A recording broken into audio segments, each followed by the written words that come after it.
Good morning student. आज हम करेंगे इसी में मेन इंट्रोडक्शन तुम्हारा हो चुका है, स्टैटिस्टिक्स क्या है। अब हम करेंगे स्टैटिस्टिकल डाटा, क्योंकि मेन जब भी तुम्हें स्टैटिस्टिक्स पढ़ना ही शुरू करना तो तुम्हें सबसे पहले क्या कलेक्ट करना पड़ता है, data. Statistics are a set of numerical data. Statistics में होता है क्या है, जैसे मैंने कल डिसएडवांटेजेस में बताया था, it contains only the facts which are in numerical. तो वही बात है कि स्टैटिस्टिक्स जो होता है, हम हर डाटा को जिसको न्यूमेरिकली रिप्रेजेंट कर सकते हैं तो उसको हम बोलते हैं statistics. The data is a collective name of for various number of values of variables under study. It is a basic source of using description and inferential statistics. जो डाटा है वही में बेसिक सोर्स है। Basic source मतलब इसी से तुम आगे कंटिन्यू कर पाओगे कि हमें क्या करना है आगे।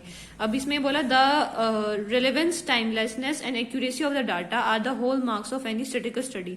तो जो डाटा है उसका रिलेवेंस कि तुमने कहाँ से लिया है, उसका टाइम, उसकी एक्यूरेसी ही सबसे बड़ा हॉलमार्क होता है कि स्टैटिस्टिकल स्टडी का, कि आगे स्टैटिस्टिकल स्टडी जो भी तुमने कर रहे हो स्टडी, वो परफेक्टली आगे सही कंक्लूजन देगी या नहीं देगी, वो डिपेंड करता है किस पे, उसके रेलेवेंस पे, उसके टाइम पे और उसकी एक्यूरेसी पे। The quality of information and conclusion derive from a data depends on this characteristics. वही मैंने बताया कि जो क्वालिटी आएगी या जो कंक्लूजन आएगा वो किस पे डिपेंड करता है, इन तीन बेसिक कैरेक्टरिस्टिक्स पे। तो आ सकता है इसमें क्वेश्चन बन सकता है, what are the characteristics of the data. तो उसका रेलेवेंस, उसका टाइमलेसनेस एंड एक्यूरेसी इसकी कैरेक्टरिस्टिक्स है। द एब्सेंस ऑफ दीज, अगर इनकी जो एब्सेंस हो गई तो वो क्या बोलते हैं, वो एक रिफ्लेक्ट किया गया है पॉपुलर फ्रेज में, garbage in and garbage out, abbreviated as GIGO, mostly use in computer science. इसका मतलब वही बात है कि जो डाटा कलेक्ट किया उसमें से जो इंपॉर्टेंट पॉइंट्स तुमने लेने हैं, तुम्हें डाटा मिलेगा। डाटा कोई जरूरी नहीं हमेशा परफेक्ट मिले, उसमें से कुछ पॉइंट्स हमें हटाने पड़ेंगे, कुछ एडअप भी करने पड़ेंगे। तो उसी को ये बोल रहा है garbage in garbage out. However, it is equally true in the context of statistical data. At most care is to be taken while collecting the right data by right process and from the right process. वो यही बोल रहा है कि सबसे ज्यादा तुम्हें ध्यान रखना पड़ेगा कि लिखा ना एटमोस्ट केयर रखनी पड़ेगी, तुम जो जहां से डाटा ले रहे हो वो सही जगह से ले रहे हो। The data are of various types, कई टाइप के डाटा होते हैं, जैसे नंबर ऑफ अ कार के नंबर कलेक्ट करना, होलसेल्स के प्राइस इंडेक्स बनाना, ग्रेड्स, जैसे अब तुमने पढ़ा होगा, रजिस्टर देखा होगा, ग्रेड्स लगे होते हैं उसमें, स्टूडेंट्स का ग्रेड, ये भी सब डाटा ही तो है। Scores of a data, daily maximum temperature कितना है हर सिटी में, तो हर सिटी के अकॉर्डिंग मंडे को कितना था, फिर ट्यूजडे को कितना था। सैलरी ऑफ एन एम्प्लॉय, हर एम्प्लॉय की क्या क्या सैलरी बन रही है महीने की या मंथ की या पूरे annual. Sales revenue of a company की कितनी सेल्स हो रही है। तो ये सब क्या है, तुम्हारा टाइप्स ऑफ डाटा है। अब इन्हीं को मैं तुम्हें बताऊंगी कि कौन सा किस में डलेगा। फर्स्ट आता है टाइप्स ऑफ डाटा में प्राइमरी एंड सेकेंडरी डाटा, फिर आता है क्वालिटेटिव एंड क्वांटिटेटिव, कि क्वालिटेटिव डाटा हो और क्वांटिटी में तुम्हें पता है जो चीज क्वांटिटी में ज्यादा हो। Nominal, ordinal and interval and ratio, ये मतलब ये सबकी एक एक कैटेगरी बना रखे हैं इन्होंने कि ये टाइप के डाटा होता है। डिस्क्रीट डाटा, डिस्क्रीट में तो आता है नॉमिनल एंड ऑर्डिनल, और कॉन्टिन्यूस में आता है इंटरवल एंड रेशियो। ये तुम पढ़ोगे कि एग्जैक्टली है क्या ये। Cross sectional and temporal and spatial data, अब मैं इसकी सबकी डेफिनेशंस कराऊंगी क्या मतलब है। प्राइमरी एंड सेकेंडरी डाटा सबसे पहले इंपॉर्टेंट टाइप्स ऑफ डाटा है। इसमें क्या बोला, the data which are originally collected by the investigator or agency for the first time for any statistical investigation used by them in the statistical analysis are called primary data. वो यही बोल रहा है जो सबसे फर्स्ट बाय हैंड, मतलब तुम किसी से जाते ही, तुम किसी से जैसे कहीं पे कुछ इंसिडेंट हुआ है तो फर्स्ट टाइम तुम जाके वहां से किसी से भी बंदे से, किसी भी कोई भी पर्सन मिल जाए या विटनेस मिल जाए, उससे पूछने लग जाओ। जो तुम्हें फर्स्ट डाटा मिलेगा उसको, मतलब बाय हैंड उसने जो जो इन्फॉर्मेशन बताई, जो तुम कलेक्ट करके लिख रहे हो, वो तुम्हारा क्या कहलाएगा, primary data. On the other hand the data disseminated through media like reports. अब देखो जो तुमने खुद कलेक्ट किया है कहीं से, मतलब कैसे, जो इंसिडेंट हुआ किसी विटनेस से सुना, तो वो प्राइमरी डाटा है। लेकिन सेकेंडरी डाटा क्या है, जब सेकेंडरी डाटा क्या मतलब तुम किसी और का डाटा यूज कर रहे हो, मतलब जैसे न्यूज़पेपर में है, न्यूज़पेपर में जिस बंदे ने डाला होगा उसने भी तो कहीं से कलेक्ट किया होगा ना, तो वो उसका प्राइमरी डाटा था। लेकिन जो न्यूज़पेपर में प्रिंट होके जो तुम यूज कर रहे हो, कि न्यूज़पेपर की रीडिंग्स भी तो एक टाइप ऑफ डाटा ही होते हैं ना, कि इसकी रीडिंग यहाँ से ले ली, इसकी ये, तो ये सेकेंडरी डाटा है। जब तुम कहीं से और से, जैसे मीडिया से लेते हो, Facebook, TV channels, radio channels या फिर न्यूज़पेपर, मैगजीन्स, ये सब किस में आएंगे, सेकेंडरी डाटा। कि डाटा वो तुमने बाय हैंड नहीं लिया, वो तुमने किसी और का यूज किया है वो डाटा, तो उसको हम बोलेंगे secondary data. Nowadays it is also being disseminated by some agencies. मतलब इसमें बोला कि इनको और आगे फर्दर डिवाइड किया गया है काफी एजेंसी ने. The second agency, if when it publish and files such data, become the secondary source to anyone who later uses this data. अब वो ये बोल रहा है कि जो ये मीडिया वगैरह भी डालते हैं वो भी कोई जरूरी नहीं है कि वो भी प्राइमरी ही डाल रहे हैं, वो भी हो सकता है कहीं और से ले रहे हो. तो ये कोई जरूरी नहीं है जो तुम्हारे लिए सेकेंडरी है वो उनके लिए प्राइमरी हो. मतलब मैंने जो न्यूज़पेपर से डाटा कलेक्ट किया है वो मेरे लिए तो सेकेंडरी है ही है, लेकिन ये कोई जरूरी नहीं है जो न्यूज़पेपर प्रिंट आउट वाला है उसके लिए प्राइमरी था, उसने भी किसी और से ले रखा हो तो उसके लिए भी वो सेकेंडरी रहेगा. तो यही बोल रहा है कि जो भी डाटा पब्लिश करते हैं हो सकता है कि वो भी सेकेंडरी डाटा हो उनके लिए, और हमारे लिए तो है ही सेकेंडरी डाटा क्योंकि हम किसी और का यूज कर रहे हैं. ठीक है, नेक्स्ट देखो. Secondary source is the agency who publishes or releases for use by others data which are not originally collected and processed by it. वही बात इसमें बोल रहा है कि जो सेकेंडरी सोर्स है वो एजेंसी होती है जो पब्लिश करती है और रिलीज करती है for use by other data, कि कोई दूसरा यूज कर ले. ओरिजिनली खुद, वही मैंने जो बताया तुमने कि खुद कलेक्ट ना करके प्रोसेस ना करके किसी और का डाटा पब्लिश करना. For example, primary data about prices and commodities is collected in various cities in India. Government of India compiles this data and derives the computer consumer price index and wholesale price index. कि government of India है ना, उसको compile कर लेते हैं, data को derive कर लेती है. The government releases the data, government release कर देती है न्यूज़पेपर में. अब जो रिजर्व बैंक ऑफ इंडिया होगा वो भी पब्लिश करेगा इनके प्राइसेस इंडेक्स को. For this reserve bank of India it is the secondary data, क्योंकि रिजर्व बैंक ने भी देखो उसने भी ये इन्फॉर्मेशन देनी थी तो उसने गवर्नमेंट से जो मिला उसने वही उसको पब्लिश कर दिया. तो उसके लिए रिजर्व बैंक के लिए कि वो डाटा क्या कहलाएगा, secondary data. The data relating to bank in India is collected by reserve bank of India, so it is primary data for reserve bank. तो जो अभी से बोला जो डाटा बैंक से रिलेटेड होगा और जो किसने कलेक्ट किया, रिजर्व बैंक ने, वो बैंक प्राइमरी रिजर्व बैंक के लिए तो वो प्राइमरी डाटा हुआ. लेकिन वही however the same data is publish in reserve bank publication become secondary data. Reserve bank के लिए तो वही था लेकिन पब्लिशर्स कोई और हैं तो उनके लिए वो क्या बन जाएगा, secondary data. It may be observe that the distinction between primary and secondary is matter of degree of relativity only. ये यही बोल रहा है कि इनमें जो डिफरेंस होता है वो बहुत जरा सा ही होता है.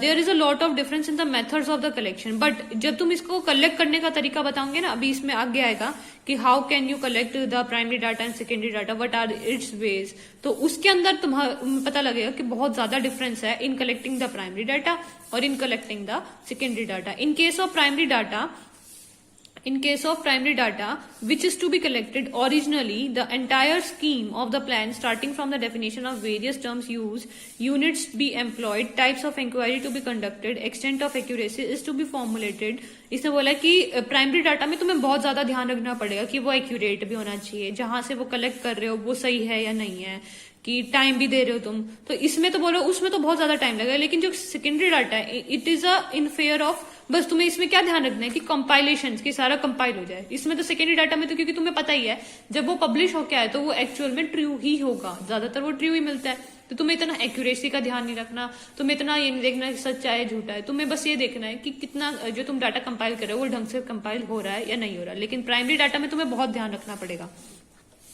अब इसमें बोल रहा है क्वांटिटेटिव एंड क्वालिटेटिव, या इसको बोल सकते हैं क्वालिटेटिव को कैटेगरिकल भी बोल सकते हैं और क्वांटिटेटिव को न्यूमेरिकल डाटा भी बोल सकते हैं. Such classification is based on the type of random variable. दो टाइप के होते हैं, एक तो कैटेगरिकल क्वालिटेटिव और न्यूमेरिकल. जैसे अब एग्जांपल दे रहे हैं, example of categorical random variables are responses such as yes or no to a question, sex of a newborn child, male or female, or the results of the students in explanation pass or fail. तो इसे बोला है कि जो category होती है, category मतलब qualitative में तुम येस और नो बोलोगे. कि अब जैसे तुम्हें देखते होगे, तुम फॉर्म भरते हो, फॉर्म भरते वक्त उसमें पूछता है कि तुम्हारा जेंडर क्या है, मेल और फीमेल. तो इसमें तुम ये नहीं बोलते ना कि कौन ज्यादा मेल है कौन ज्यादा फीमेल है. तो ये क्वालिटेटिव हो गया, क्वांटिटी की डिस्कस नहीं कर सकते. क्या हम इन दोनों को कंपेयर कर सकते हैं, मतलब in terms of their gender, तो कंपेयर ऐसे नहीं कर सकते. जैसे मैं बोलती हूँ कि किसी बच्चे के पास 10 पेंसिल्स है और एक के पास 5 पेंसिल्स है, तो मैं इसको कंपेयर करके बोल सकती हूँ जो सेकंड बच्चा है ना उसके पास कम है, तो ये कंपैरिजन हुआ. लेकिन क्वालिटेटिव में जिसमें क्वालिटी की बात कर रहे हैं उसके अंदर हम उस कंपैरिजन को नहीं कर सकते. जैसे इसमें बोला एक लड़का है और एक लड़की है, तो क्या हम उनको ये कर सकते हैं कि कौन ज्यादा, मतलब अब इसमें ये नहीं बोल सकते कि कौन ज्यादा बॉय है कौन ज्यादा गर्ल है, ये वाली चीज कंपेयर नहीं हो सकती. तो इसमें यही बोला है कि क्वालिटेटिव में तुम मेल और फीमेल की बात कर सकते हो, येस और नो की बात कर सकते हो.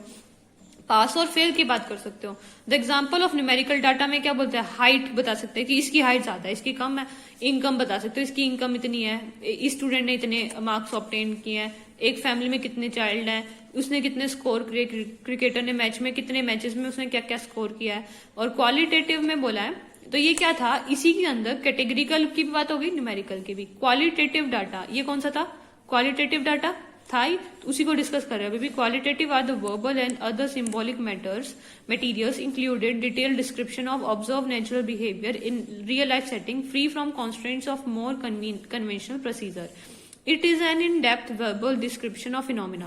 The goal is to capture the richness and complexity of observed behavior that occurs in nature. The observation data are in form of words rather than numbers. वही बात बोल रहा है ये कि इसके अंदर जो हम रियल लाइफ में ऑब्जर्व करते हैं उनको एक तरह से डिटेल डिस्क्राइब कर लेता है। तो हम ज्यादा डेप्थ में ना जाके हम क्या कहते हैं कि उसके ऊपर से कॉम्प्लेक्सिटी देखो। अब हम बोलें कि जैसे वो मेल और फीमेल है, अगर ये बोल देते कि सीधा ये देखो कि नंबर ऑफ पीपल कितने आ रहे हैं, और फिर जैसे अगर फॉर्म छोड़ दें, हम फॉर्म फिल नहीं कराना, हमें अपनी तरफ से करना है, हम जाके क्या करेंगे, सबको नोट करेंगे, सेकंड आया थर्ड आया, तो हम उसकी बजाय उनको क्या दे देते हैं, एक एक पेज का फॉर्म दे देते हैं, उसमें टिक कर देना तुम मेल हो फीमेल हो, वो फटाफट टिक कर लेंगे। जितने नंबर ऑफ हमारे पास फॉर्म होंगे उससे पता लग जाएगा कितने मेल्स आए हैं कितने फीमेल्स आए हैं। तो वो एक कॉम्प्लेक्सिटी जो चीज थी हमारे लिए, अगर हमें ना ही पता होता था कि हम ऐसे बॉक्सेस बना के हम ये भी देख सकते हैं कि बच्चे को जो भी आया उनको हम ये फॉर्म पकड़ा दे, वो टिक कर ले मेल और फीमेल है, तो हमारा बहुत बड़ा काम बहुत आसानी से हो गया। तो वो यही बात बोल रहा है कि जो क्वालिटेटिव डाटा है उसमें कैसे होता है, वो वर्ड्स के साथ खेलता है एक तरह से, नंबर्स के साथ नहीं। These data comprise the description of settings of और द फिजिकल इन्वायरमेंट या सोशल इंटरेक्शन, फिजिकल एक्टिविटीज की, non verbal communication and interactions. The detailed description of people, situation and events in the form of responses, open-ended questionnaire और individual schedules. अब open-ended questionnaires क्या होते हैं आगे भी पढ़ोगे, वैसे मैं बता देती हूँ। open-ended questionnaire वो होते हैं जिसके अंदर तुम अपनी मर्जी से कोई भी क्वेश्चन डालते हो। एक तो क्वेश्चनेयर होता है, क्वेश्चनेयर में क्या होता है कि मैंने क्वेश्चंस बना दिए जिसके अंदर मैंने पूछा वेदर यू आर मेल और फीमेल, तो तुम क्या लिखोगे, जो भी है मेल या फीमेल। अगर मैं फीमेल तो मैं फीमेल लिखूंगी, तो ये क्लोज एंडेड क्वेश्चन है। क्या मैं इसके आगे कुछ डिस्क्राइब करूंगी, नहीं, लेकिन मैं बोलूंगी किसी एक क्वेश्चन में डाल दिया कि तुम इस टाइम पे इस इंसिडेंट के टाइम पे प्रेजेंट थे, तुमने क्या देखा, तो वो जो उसने देखा होगा वो लिखेगा। तो इसमें कोई एंडिंग नहीं है कि मैं तुम्हें, ये ओपन एंडेड क्वेश्चन होगा जिसके अंदर वो कुछ भी लिख सकता है। क्लोज एंडेड क्या होगा, जिसमें सिर्फ तुमसे हाँ या ना पूछा है, पास और फेल पूछा है, मेल और फीमेल पूछा है, तो वो होता है क्लोज एंडेड क्वेश्चनियर और ये होता है ओपन एंडेड क्वेश्चनियर। तो इसने बोला है कि कभी कभी हमें डिटेल डिस्क्रिप्शन देनी पड़े पीपल, सिचुएशन, इवेंट्स की, किस फॉर्म ऑफ रिस्पॉन्सेज में, ओपन एंडेड क्वेश्चनियर में या फिर इंटरव्यू शेड्यूल में। वो अदर एग्जाम्पल्स है क्वालिटेटिव डाटा के।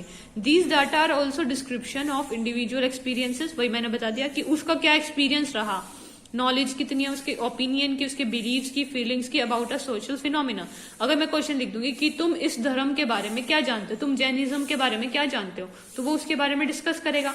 जो भी वो लिखेगा उसके अंदर, क्या वो लिमिटेशन है, नहीं, वो जितना लिखना चाहता है वो लिख सकता है। तो ये ओपन एंडेड क्वेश्चनियर हो गया जिसके अंदर हमें क्वालिटी देखनी है, क्वांटिटी नहीं देखनी। तो क्वालिटेटिव डाटा वही हो गया ना, क्वालिटी मायने रखती है। This data provide first hand information to the investigator. वही बात है, मैं गई किसी कहीं पे कुछ इंसिडेंट हो रहा था, मैं वहां जाके पूछती हूँ कि तुमने क्या देखा, उस इंसिडेंट पे क्या हुआ, तो वो क्या कहेगा, वो अपना एक्सपीरियंस शेयर करेगा तुम्हारे साथ। हो सकता है उसका जो ओपिनियन है उसके बिलीफ्स की वजह से भी डिफरेंट होता है कि उसका ओपिनियन क्या था कि उस लड़की को ये नहीं करना चाहिए था, ये उसने देखा कि ऐसा वो लड़की कर रही थी, वो उसके बजाय पार्शियल भी हो सकता है ना। तो वो यही बात बोल रहा है कि ये क्वालिटी को देख रहा है। ये जो डाटा है फर्स्ट हैंड इन्फॉर्मेशन है कि तुम जाके खुद ही देख रहे हो कि क्या दे रहा है वो इन्फॉर्मेशन में। तो ये बोल रहा है फर्स्ट हैंड इन्फॉर्मेशन वही होती है जब तुम खुद चले गए जहां पे वो इंसिडेंट हुआ और वहां से कुछ कलेक्ट कर रहे हो, इन्वेस्टिगेटर तुम हो यहाँ पे। The data of qualitative nature are neither systematic nor standardized। वो यही बोल रहा है कि ना तो ये सिस्टमेटिक होता क्योंकि कितना भी कोई चाहे कितना भी लिख सकता है, और ना कोई स्टैंडर्ड होता उसका। But they permit investigator to understand the situation and events as such felt by him. वही इन्वेस्टिगेटर को अलाउ कर देता है कि तू वो सिचुएशन को अच्छे से समझ सके। वो तभी समझ सकेगा जब कोई बंदा उसको क्वालिटेटिव में देगा, ना कि क्वांटिटेटिव में। जो उसने दिया, मैंने 10 बंदों से इन्वेस्टिगेट किया, सबने अपना अपना ओपिनियन दिया, मैं उनके ओपिनियन को मैच करके एक डाटा कंपाइल कर सकती हूँ। तो वो हमें बहुत अच्छे से इन्वेस्टिगेटर को बहुत एक वाइड एरिया दे देता है ताकि वो कलेक्ट कर सके information. These are collected from small purposive sample, को थोड़े बहुत पर्पस करने हो ना उसी के लिए यूज होता है। Are not generalise to other context, और ना ही इनका मतलब किसी और जगह यूज करने का होता है। They are use to develop the concept theories अब that help to understand the social world. Natural settings are the main source of qualitative data, कि नेचर में कहाँ क्या क्या सेटिंग है वो सब देखना। मैंने इंसिडेंट का एग्जांपल लिया था, लेकिन हर जगह इंसिडेंट का भी नहीं ले सकते, कहीं और भी ले सकते हो कि मैं गई जाती हूँ कि इस एरिया में बताओ तुम्हें क्या अच्छा लगता है, तो मैं 10 पीपल से मिली, वहां पे 10% से मिली, वहां पे जाके 10 को फॉर्म पकड़ा दिया और तुम अपने अपने व्यूज लिखो, तो मुझे नेचुरल सेटिंग पता लग जाएगी, सोशल बिहेवियर पता लग जाएगा। तो ये स्टैंडर्ड भी नहीं हुआ, सिस्टमेटिक भी नहीं हुआ, बट मुझे बहुत वाइड व्यू मिल गया उस एरिया का। Quantitative data are got by using the various tools test based on the scales of measurement। वही जो इसमें मेजरमेंट किया जाता है, इसमें परफेक्ट इतना ही डाटा जाएगा। These data are close ended, मैंने बता दिया तुम्हें, hardly provide depth and detail which is not possible only in case of qualitative data। Qualitative में तुम्हें डिटेल मिलेगी, डेप्थ में मिलेगी, लेकिन इस डाटा में हाँ या ना इतना ही मिलेगा कि क्वांटिटेटिव है। द quantitative data are either parametric और non parametric. The numerical data pertaining to any field of inquiry can be obtained completely by enumerating the underlying population। मतलब वो यही बात बोल रहा है, इसके अंदर जो है ना पर्सनल बाइसनेस नहीं रहेगी। पर्सनल बाइसनेस मतलब पार्शियलिटी नहीं रहेगी। उसने सिर्फ आंसर यस और नो में देना है, उसने देखना है कि उसकी इनकम इससे ज्यादा या कम है, तो वो लिख देगा कम है, बस। उससे ये नहीं पूछा जाएगा क्यों कम है, तो इससे डिटेल इन्फॉर्मेशन नहीं मिलेगी। इसमें मिलेगी सिर्फ नाम की इन्फॉर्मेशन की ऊपर ऊपर से, लेकिन इसमें पार्शियलिटी भी नहीं रहेगी। वो उसमें आंसर ही उसने यस नो में देने हैं, तो इसमें लेकिन जब कोई अपना व्यू देने लग जाता है तो उसमें पार्शियलिटी आ जाती है कि मैंने ये देखा और मुझे ऐसा लगता है कि वो लड़की गलत थी, मतलब उसके बिलीव्स ऐसे हैं कि उस लड़की को ये काम नहीं करना चाहिए था, तो उसमें पार्शियलिटी आ जाती है डाटा में, डाटा देने वाले में भी और डाटा कलेक्ट करने वाले में भी। लेकिन इसमें ऐसा कुछ नहीं है, पर्सनल बाइस नहीं है। In such cases data will be exact and accurate, ज्यादातर एक्यूरेट भी मिलेगा और एग्जैक्ट भी मिलेगा। However if complete numeration of underlying population is not possible and even if possible it may not be practical due to certain reason when data are estimated by using the powerful techniques of sampling and estimation theory. इसने क्या बोला है कि इसके अंदर जो complete numeration of underlying population भी possible नहीं है, कि कई बार क्लोज एंडेड क्वेश्चन की वजह से भी अच्छे से इंफॉर्मेशन नहीं मिल पाती। एस्टिमेशन इसमें बोला ना आगे, और अगर मिल भी जाती है तो हम उसको इजीली कहीं पे अपने टेक्निक्स ऑफ सैम्पलिंग या एस्टिमेशन थ्योरी में यूज नहीं कर पाते। However, the estimated values will not be as precise and accurate as actual value। वो यही बोल रहा है कि हमें लग तो रहा है एक्यूरेट और एग्जैक्ट आ जाता है, लेकिन कभी कभी वो बिल्कुल एग्जैक्ट आंसर भी नहीं दे पाता क्लोज एंडेड की वजह से। Statistics may be defined as the aggregate of the facts affected to the marked extension by multiplicity of causes, numerical express, enumerated or estimated according to a reasonable standard of accuracy, collected in a systematic manner or a मतलब ये statistics की definition दे दी यहाँ से यहाँ तक, ठीक है, और मैंने पहले बता दिया है। अब ये थर्ड और नॉमिनल और ये कल करेंगे। इतने यहाँ तक तुम देखो, तुम्हें कुछ समझ आ रहा है नहीं आ रहा। मैं पीडीएफ की वीडियोस अभी पीडीएफ भी सेंड कर दूंगी इसके आगे के चैप्टर की। जिन बच्चों को बुक्स लेनी है वो आके फोटोकॉपी करा सकते हैं। तुम्हारी क्लास के कुछ बच्चों ने करा भी ली है, तो अब तुम आ सकते हो।